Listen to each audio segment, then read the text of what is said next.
तर आजच्या भागामध्ये आता सायली ही आपल्या आई बाबांना विचारते की तुम्ही सगळ्यांच्या समोर खोटं का बोललात।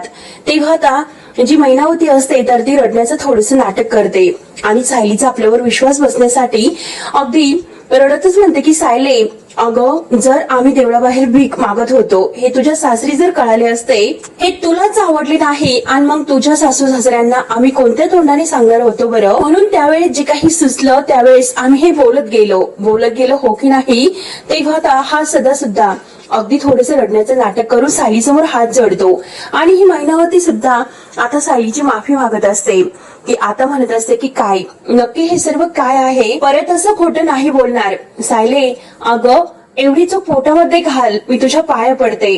म्हणून मैनावती आता सायली समोर अगदी हे नाटक करते आणि सायलीचा आपल्यावर विश्वास बसावा म्हणून आता तिचे प्रयत्न सुरू असतात। त्यावर आता सायलीला अगदी दया येते। सायली म्हणते की प्लीज तुम्ही रडू नका, परंतु पुन्हा तुम्ही असं करणार नाही याची काळजी घ्या। आता दोघंही रडण्याचं नाटक करत आपले कान पकडतात। नाही सायले, अगं परत असं नाही होणार, तू आमच्यावर विश्वास ठेव।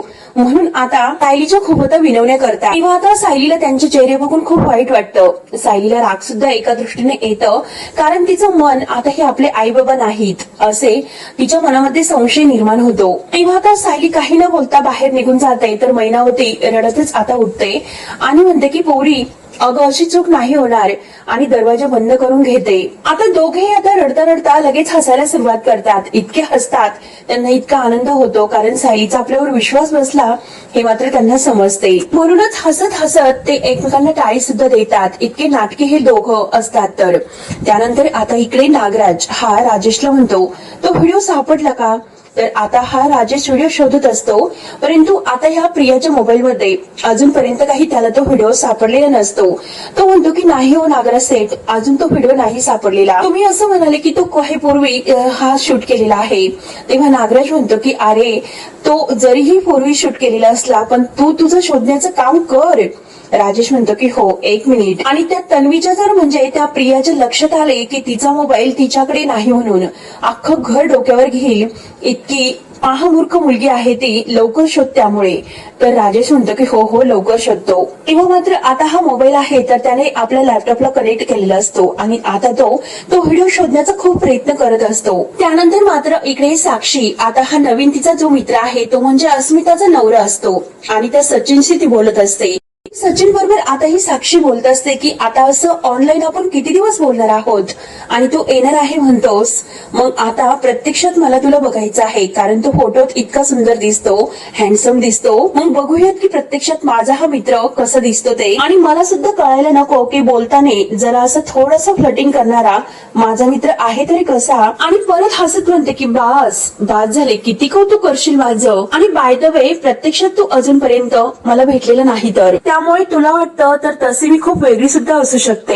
हे बघ, ऑनलाईन फसवणूक होण्याची उदाहरणं काही कमी नाहीत, त्यामुळे आपण प्रत्यक्षातच भेटूयात। आणि मी तुला खात्रीने सांगते की आपली पहिली भेट ही खूपच एक्साइटिंग असेल आणि ओके म्हणून असं ती फोन ठेवते। आणि त्यानंतर आता राजेशला व्हिडिओ मिळतो, तो लगेच नागराजला तो व्हिडिओ दाखवतो आणि म्हणतो की सर, तुम्हाला तुमचा व्हिडिओ तर मिळाला। तेव्हा आता नागराज म्हणतो की अरे, हाच तो व्हिडिओ आहे आणि लगेच डिलीट कर लवकर तो व्हिडिओ। राजेश म्हणतो की हो, आत्ताच करतो। म्हणून मात्र आता राजेश तो व्हिडिओ घेतो आणि डिलीट करतो। नागराज म्हणतो की अगदी कायमचा तो व्हिडिओ डिलीट झालाच पाहिजे। तर राजेश आता तो व्हिडिओ डिलीट केल्यानंतर आता खुश होत सांगतो की केला। आता असं म्हटल्यानंतर नागराज तर खूपच खुश होतो। किंवा नागराज खुश होत म्हणतो की आता मात्र त्या प्रियाला म्हणा अगदी तो व्हिडिओ करत आता धमक्या देत, कारण तुझा हा व्हिडिओ आहे तर तो कायमचा डिलीट झालेला आहे तर, आणि मी फोन आता इथेच कुठेतरी ठेवून देतो म्हणजे प्रियाला असं वाटेल की नक्की तिच्या हातून चुकून कुठेतरी फोन पडला होता। आता मात्र नागराज तो फोन ठेवण्यासाठी खाली उतरणार, तोच प्रिया आता ही म्हणजे गाडीच्या बाहेर येते। नागराज समोर दरवाजातून आता ती आपला हात मोबाईल घेण्यासाठी पुढे करते। नागराज बघतो तर काय, प्रिया त्याच्या समोर असते। प्रियाला बघून आता नागराज शॉक होतो। नागराज तिच्याकडे बघतच असतो तर प्रिया म्हणते की झाला का तुमचा व्हिडिओ डिलीट करून, आणि प्लीज जर तुमचा व्हिडिओ डिलीट करून झाला असेल तर माझा फोन मला परत द्या, माझा फोन मला द्या। तेव्हा आता नागराज खूपच घाबरलेला असतो। नागराज काही बोलत नाही, खाली मान घालून तो आता प्रियाकडे बघत असतो। आता राजेश मात्र तो फोन प्रियाच्या हातात देतो तेव्हा मात्र प्रिया म्हणते की तुम्हाला काय वाटलं की माझं लक्ष नसेल, परंतु माझं तुमच्याकडे अगदी बारकाईने लक्ष होते. जेव्हा तुम्ही इडली करत असं इडली वाऱ्यासारखं बोंबलत आला ना, तेव्हाच मी ओळखलं होतं की नक्की काहीतरी अगदी तुमच्या मनामध्ये प्लॅन आहे. तर आणि काय काका, अहो कसला विचार करतात तुम्ही, मूर्ख ठरलात आणि मी हुशार ठरले. आणि परत राजेशकडे बघत ती म्हणते की काय हो, म्हणजे तुमच्या मूर्खपणात सामील होण्यासाठी तुम्ही एक पार्टनर सुद्धा घेऊन आलात. तर राजेश सुद्धा आता कावराबावरा होतो, कारण प्रिया त्याला सुद्धा आता बोलतच. आणि हे बघा, तुम्ही कितीही पार्टनर शोधले तरी सुद्धा त्याचा काही उपयोग होणार नाही. काका हे बघा, तुम्हाला काय वाटलं हो, तो व्हिडिओ फक्त मी माझ्या मोबाईल मध्ये सेव्ह केलेला असेल का, की तुम्हाला पहिलीत किंवा दुसरीत वाटते का? तो व्हिडिओ मी अशा ठिकाणी लपवलेला आहे की जेथे महिपत काय आणि महिपतचा कोणताही पार्टनर किंवा तुमचा कोणताही पार्टनर पोहोचू शकत नाही, अशा ठिकाणी मी तो लपवलेला आहे. त्यामुळे तुम्ही या कामामध्ये वेळ वाया घालू नका. आणि बाय द वे, तुम्ही सुभेदारांच्या घरामध्ये जे जोडपं पाठवलेलं आहे ना, पिकार्ड, तेव्हा आता नागराज हा प्रियावर ओरडतो की तोंड सांभाळून बोल. प्रिया म्हणते की ते तुम्हाला कळण्याच्या अगोदर मात्र अगदी पळून जाईल आणि ते तुम्हाला कळणार सुद्धा नाही की ते कुठे गेलेत म्हणून. तेव्हा आता प्रिया नागराजची बोलती बंद करते आणि बरोबर मात्र नागराजचा प्लॅन म्हणजे फ्लॉप होतो. त्यानंतर मात्र आता इकडे सायली ही तिला आपल्या आईबाबांचा खूप राग येतो, कारण त्यांचं जे वागणं आहे तर सायलीला ते पटत नाही. सायली रूम मध्ये आल्यानंतर अर्जुनला म्हणते की असे कसे आहेत माझे आई बाबा, कारण ते असे वागूच कसे शकतात, इतकं खोटं ते बोलू कसे शकतात. त्यावर आता अर्जुन तिला म्हणतो की जाऊन दे सायली, अगं शांत हो. तर सायली म्हणते की अहो सर, कशी शांत हो, एकतर इथं डोकं माझं भनभनलेलं आहे, त्यांना हे सर्व का दिसत नाही की तुम्ही त्यांच्यासाठी इतकं सर्व काही करतात म्हणून, आणि त्या सगळ्याची अशी ते परतफेड करतात का. आपण बाहेरून आलो, ते किती खोटं बोललात, आपण त्यांना देवळामध्ये बघितलं त्यावेळेस आता सगळ्यांच्या समोर किती खोटं नाटक त्यांनी केले. तेव्हा मात्र आता अर्जुनला तो क्षण आठवतो, कारण खरंच सदा आणि मैनावती सगळ्यांच्या समोर किती खोटं बोलत होते आणि सायलीला तर प्रचंड राग येतो. आता अर्जुनला सुद्धा त्यांचं खोटं समजते, परंतु अर्जुन बिचारा शांत असतो. सायलीची खूप चिडचिड होत असते. सायली म्हणते की बारीक सारीक ज्या गोष्टी आहेत त्याचा सुद्धा तपशील त्यांनी अगदी व्यवस्थित दिला तर तो पण खोटाच. आणि हे बघा, अहो आपल्या आईबाबांनी त्यांना अगदी काळजीपोटी त्यांना हे सर्व विचारले आणि किती अगदी त्यांना जो काही त्रास होत होता, त्यांना किती त्रास होत होता त्यांची ती अवस्था बघून. आणि हे मात्र माझे आई बाबा तर त्यांच्याशी किती खोटं बोलत होते आणि इतकं खोटं ते बोलत होते ते खरंच ते ऐकून इतकं मेल्याहून मेल्यासारखं मला झालं होतं. त्यावर आता अर्जुन म्हणतो की हो सायली, मी सुद्धा खूप शॉक झालं होतो, खरंच किती डिटेलमध्ये ते दोघंही खोटं बोलत होते. आणि सायली, तुझे आई बाबा असे वागूच कसे शकतात. तेव्हा आता सायली म्हणते की म्हणूनच अर्जुन सर, मला हे सर्व सहन होत नाही. तर आणि हे बघा, पाडव्याच्या दिवशी आपण जेव्हा खेळत होतो तेव्हा सुद्धा त्यांचं तेच.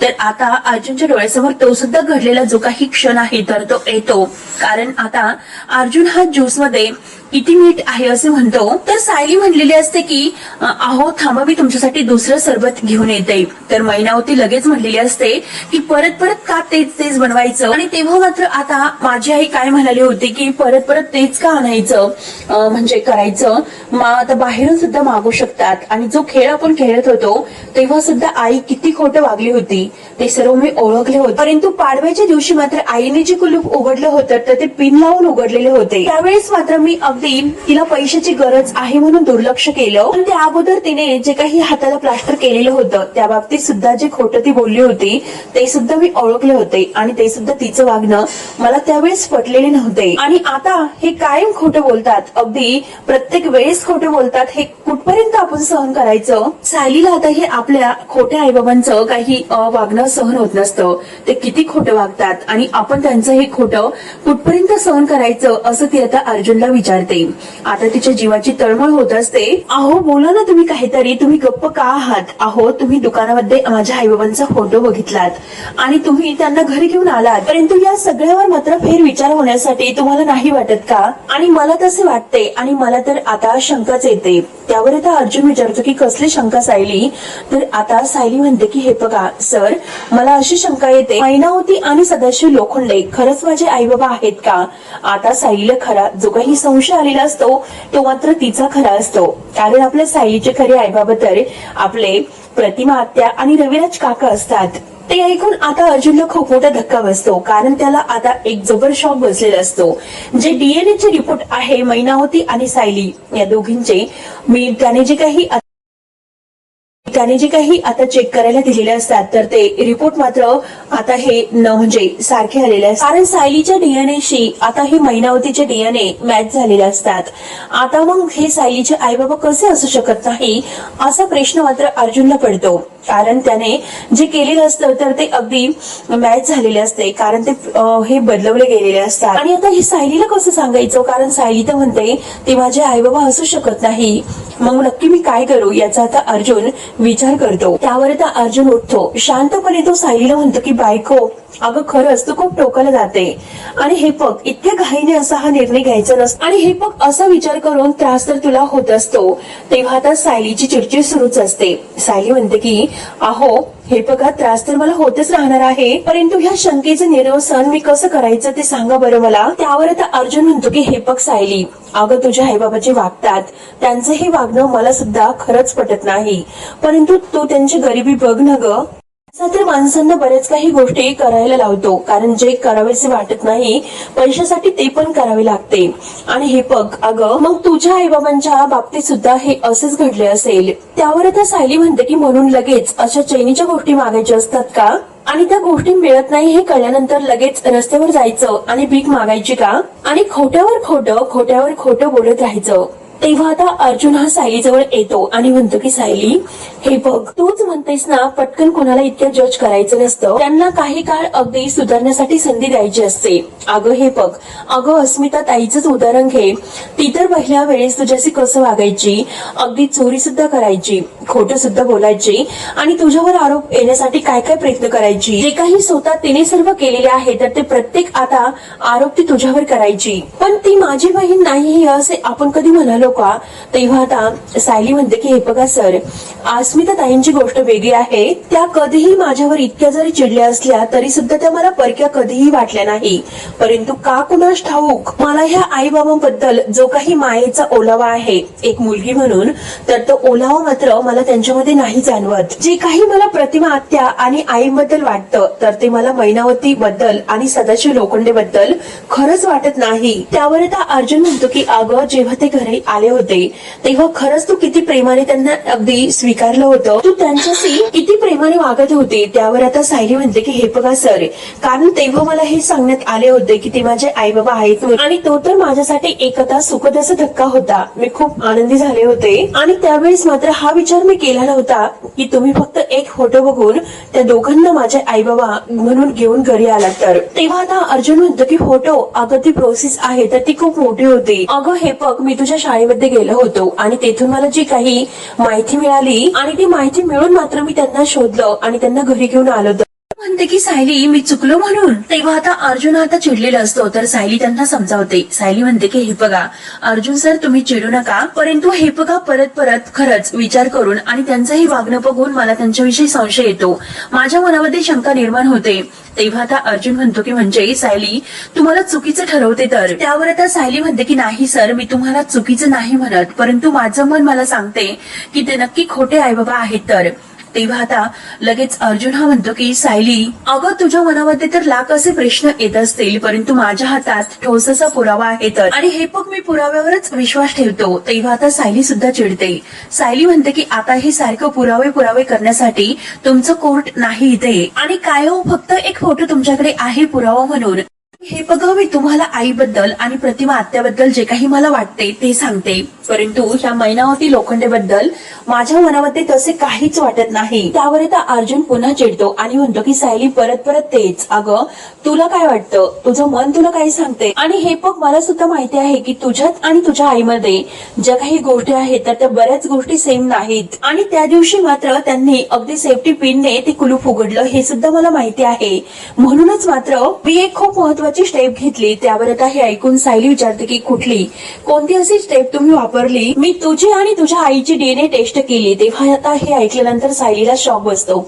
सायली आता अगदी शांत होते आणि म्हणते की काय बोलतात. तुम्ही माझी आणि मैनावतीची डीएनए टेस्ट केली का? त्यावर आता अर्जुन म्हणतो की हो. तर सायलीला तर राग येतो, कारण इतकी महत्वाची गोष्ट आहे तरी अर्जुन सरांनी आपल्यापासून ती लपवून ठेवली. म्हणून ती आता अर्जुनला विचारते की इतकी महत्वाची गोष्ट होती आणि एका शब्दाने तुम्हाला मला ती सांगावीशी वाटली नाही का? तेव्हा आता अर्जुन म्हणतो की हे बघ सायली, हा काही मानाचा मुद्दा आहे का इथे? आणि हे बघ सायली, अगं मी तुला नाही सांगितले कारण मला तुला अपसेट करायचं नव्हतं. आणि हे बघ जेव्हा सायली, अगं मी तुझ्या आई बाबांना शोधतो त्यावेळेस तू कशी रिॲक्ट झाली होती हे मला आज सुद्धा कळतं. तेव्हा तर खरंच तू किती हर्ट झाली होती. आणि सायली हे बघ, मला तुला हर्ट करायचं नव्हतं म्हणून मी तुला हे सर्व नाही सांगितले, माझ्यावर विश्वास ठेव. त्यावर तर सायली विचारते की सर तुम्ही ती टेस्ट केव्हा आणि कशी केली ते? किंवा मात्र आता अर्जुन म्हणतो की त्या दिवशी मात्र तुला हेड मसाज देताना. आता मात्र सायलीला तो क्षण डोळ्यासमोर येतो. अर्जुन आणि दोघेही त्या रूम मध्ये आता बसलेले असतात आपल्या रूम मध्ये आणि सायली ही अर्जुनच्या खांद्यावर आता आपलं डोकं टेकवते आणि बोलता बोलता मात्र अर्जुनने सायलीचा केस उपटलेला असतो. सायलीला थोडासा त्रास होतो, ती किंचाळते. आता सायली म्हणते की अर्जुन सर तुमचं माझं बोलण्याकडे लक्ष नाही. अर्जुन म्हणतो की अगं आहे.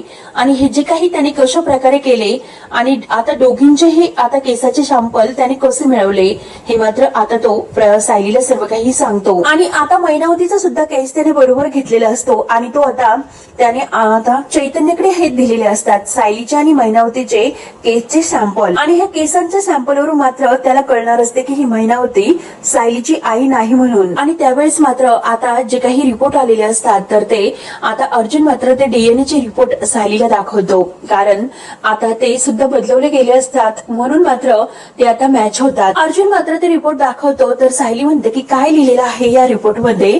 म्हणून सायली वाचते. अर्जुन म्हणतो की हे बघ सायली, या रिपोर्ट मध्ये हेच लिहिलेलं आहे की तुझ्या आणि मैनावतीचे रिपोर्ट आहे तर ते मॅच झालेले आहेत. तर ते ऐकून आता सायलीला जबर शॉक बसलेला असतो. आता ती अगदी धक्क्याने मात्र अर्जुनकडे बघत असते. त्यानंतर आता प्रिया आपल्या रूम मध्ये असते आणि ती स्वतःला म्हणते की बरं झालं या घरामध्ये मला शेवटी परत प्रवेश तर मिळाला, कारण ह्या प्रियाने मात्र ते डीएनएचे रिपोर्ट बदलवलेले असतात आणि मी जर त्या किल्लेदारांकडे असते तर मात्र आता हे डीएनएचे रिपोर्ट आहे तर ते बदलू शकले नसते. परंतु आता मात्र टेन्शन नाही, कारण आता फक्त शेवटचा घाव घालून अर्जुन आणि सायली या दोघांची खात्री पटवून देईल की कसा सदा आणि मैना सायली सारखाच विचार करतात. तर म्हणून प्रिया आता अगदी खुश होते. त्यानंतर आता सायली हे सर्व ऐकल्यानंतर ती शांत होते, कारण तिला एक धक्का बसलेला असतो. सायली पूर्णपणे हतबल होते. आता एक क्षण तिला अगदी धक्का बसलेला. तर अर्जुन तिला म्हणत असतो की हे बघ सायली, अगं तुला कितीही वाटत असले की ते तुझे आई बाबा नाहीत म्हणून, परंतु ते सायंटिफिकली आता प्रूव्ह झालेलं आहे की ते तुझे आई बाबा आहेत म्हणून आणि तू त्यांचीच मुलगी आहे. तर आणि हे बघ सायली, अगं सगळी काही जी मुलं असतात तर ती आपल्या आई बाबांसारखी नसतात आणि म्हणूनच आता तू सुद्धा त्यांच्यापेक्षा खूप आता वेगळी आहे. तर आणि सायली तुला आता हेच मान्य करावे लागेल की तू त्यांची मुलगी आहे. तर आणि हे बघ, अगं मी तरी कुठे माझ्या 100% डॅड सारखा आहे. डॅड तर अजिबात चिडत नसतात आणि मी किती चिडत असतो बरं. सगळ्या गोष्टी आहेत त्याचा शांतपणे अगदी सॉल्ट आउट करत असतात, परंतु मी आहे का तसा? नाही ना, प्रत्येक गोष्टीला माझी चिडचिड होत असते. आणि हे बघ अश्विन आणि अस्मिता ताई सुद्धा मॉम डॅड सारखी नाहीच. हे बघ, अगं तुझा जन्म फक्त लोखंडाकडे झाला होता, परंतु तुझ्यावर जे संस्कार झाले होते तर ते मधुभाऊंच्या आश्रमामध्ये, म्हणून कदाचित तुझ्यात अगदी तुझ्या आईबाबांची एकही निगेटिव्ह गोष्ट नाही म्हणून. परंतु हे बघ सायली, अगं डोक्यातून सगळे काही विचार तू काढून टाक आणि शांतपणाने आता त्यांचा स्वीकार कर. अगदी विचार करून स्वतःला त्रास करून घेऊ नकोस. आणि हे बघ, अगं तुला कितीही वाटत असले तरी सुद्धा शेवटी हेच तुझे आई बाबा आहेत. तर तेव्हा आता सायलीच्या डोळ्यात थोडंसं पाणी असतं. सायली म्हणते की हे बघा, अजून सुद्धा माझा विश्वास बसत नाही की हे माझे आई बाबा आहेत म्हणून. कुठेतरी माझ्या मनामध्ये माझा विश्वास बसला होता की ते माझे आई बाबा नाहीत म्हणून, आणि त्या बाबतीत मी काहीतरी पुरावा सुद्धा तुम्हाला शोधायला सांगणार होते. परंतु हातामध्ये जो पुरावा आलेला आहे तर तो पुरावा मात्र काहीतरी वेगळंच सांगतो उलट. तेव्हा आता अर्जुन म्हणतो की हे बघ सायली, अहो हे रिपोर्ट आता जे काही आलेले आहे तर त्यामुळे आता आपण काहीच करू शकत नाही. जे आहे त्यावर विश्वास ठेवावा लागेल. तेव्हा आता सायली म्हणते की का? अहो हे रिपोर्ट सुद्धा चुकीचे असू शकतात आणि हे बघा विज्ञान सुद्धा कधी कधी चुकू शकतं. आणि हे बघा तुम्हीच मला म्हणाले होते की आपल्या डोळ्यासमोर जे काही असतं तर ते खरं आहे असं नसतं. आणि आपल्या केसच्या बाबतीत सुद्धा हेच झालं होतं. अगोदर जे काही खरे पुरावे आहेत तर ते नंतर ते सगळे खरे पुरावे खोटे ठरले. तर मग सांगा सर, कशावरून हे रिपोर्ट खरे असतील, कशावरून हे रिपोर्ट चुकले नसेल, सांगा बरं मला. तेव्हा आता सायली हे सर्व विचारत असताना अर्जुन तर आता खूप चिडतो. अर्जुन म्हणतो की सायली बास कर, तू फक्त तुझ्या मनाची समजूत घालते, बाकी काही नाही. तर आता सायली ऐकायला तयार नसते. सायली म्हणते की नाही अर्जुन सर, माझं मन मला सांगते की हे माझे आई बाबा नाहीत म्हणून, आणि सतत माझ्या डोळ्यासमोर जी गोष्ट येते तिच्याकडे मी दुर्लक्ष करू शकत नाही म्हणून, त्यामुळे मला माझ्या मनाचं ऐकावं लागेल आणि हे दोघं खरंच माझे आई बाबा आहेत की नाही हे मलाच आता शोधून काढावे लागेल. त्यावर आता अर्जुन तर भयंकर चिडतो. अर्जुन म्हणतो की म्हणजे सायली तुला काय वाटतं की चुकलो, हे रिपोर्ट आहे तर ते सुद्धा खोटे आहे तर चुकीचे आहे का? आणि तुझ्या मनाला जे काही वाटतं तर तेच बरोबर आहे का? ग्रेट असे बोलून आता अर्जुनला इतका राग येतो. रागाने मात्र तो लगेच आता आपल्या बेडवर जातो आणि लगेच झोपतो. सायली आता अर्जुनकडे बघत असते. अर्जुन सर इतके चिडले याचं तिला वाईट सुद्धा फार वाटतं, परंतु तिचं मन तिला सांगत असतं की आता अर्जुन सर कुठेतरी चुकतात, कारण ते माझे आई बाबा असू शकत नाही म्हणून. त्यानंतर आता इकडे प्रिया आपल्या मनाला म्हणत असते की जेव्हा जेव्हा ती मैनावती आणि तो सदा सायलीचे आई बाबा आहेत हे प्रूव्ह करण्यासाठी इतके प्रयत्न करून सुद्धा ते सर्व प्लॅन माझ्यावरच का उलटतात? त्या डीएनए मुळे माझं जे काम आहे तर ते 90% तरी झालं, परंतु उरलेले काम मात्र 10% सुद्धा संशय येऊ नये यासाठी काहीतरी मला करावेच लागेल. पण नक्की असं काय करू याचा विचार करत असताना प्रियाच्या मनामध्ये एक प्लॅन येतो आणि प्रिया उठते. आता एक वही आणि पेन घेते आणि त्यावर एक चिठ्ठी लिहिते आणि त्या चिठ्ठीची घडी वगैरे घालून ही चिठ्ठी आहे ना ती आता मिस्टर आणि मिसेस भिकाऱ्यापर्यंत पोहोचवायलाच हवी, म्हणजे मैनावती आणि सदाशिव पर्यंत. त्यानंतर आता इकडे सकाळ होते तर आता सायली तयार होऊन बाहेर येते. अर्जुन अजूनपर्यंत झोपलेला असतो, कारण तो आता चिडलेला असतो. तर सायली त्याला उठवण्यासाठी आता खूप काही प्रयत्न करते. आता मुद्दाम त्याच्या अंगावर पाणी शिंपडत असते आणि आता जोरात पाण्याचा चंबू आहे तर तो सुद्धा अगदी आपटून देत असते, कारण त्या आवाजाने तरी अर्जुन सर उठतील. परंतु अर्जुन ह्या कुशीवरून अगदी पलीकडून त्या कुशीवर झोपतो. किंवा सायली आपले केस आहे ओले तर ते ओले केस पुढे घेऊन आता अर्जुन सरांच्या चेहऱ्यावर मात्र पाणी अगदी मुद्दाम शिंपडण्याचा ते पाणी आता केसांचं सरांच्या चेहऱ्यावर ओढण्यासाठी प्रयत्न करते. मुद्दाम आपले केस झटकत असते आणि ते पाणी अर्जुनच्या चेहऱ्यावर उडाल्यानंतर अर्जुनला जाग येते. तर अर्जुन लगेच उठून बसतो आणि म्हणतो की अगं सायली पाणी, आणि काय ग सायली काय चाललं हे सर्व तुझं? अगं झोपून दे ना मला. त्यावर आता सायली म्हणते की हो झोपा ना, मी माझं आवरते, तुम्हाला काही प्रॉब्लेम आहे का?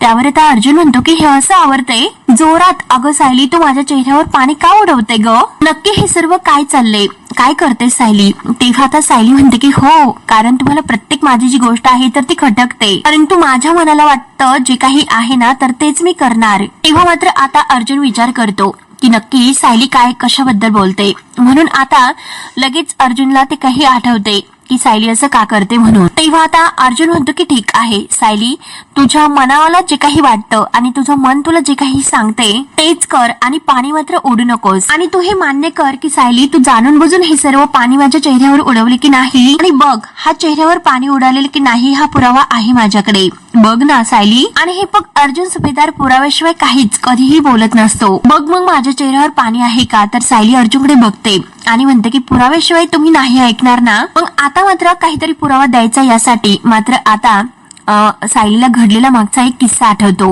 कारण आता लहानपणी सायली काय काय करायची हा प्रश्न मात्र त्याने सदाशिव आणि मैनावतीला जेव्हा विचारलेला असतो तेव्हा मात्र आता सदाशिव म्हणलेला असतो की लहान असताना मात्र आमची सायली कुणाचं सुद्धा ऐकत नव्हती, अगदी टंट होती. तेव्हा मात्र सायलीला हे सर्व आठवते आणि सायली मात्र रागाने बाहेर जाते.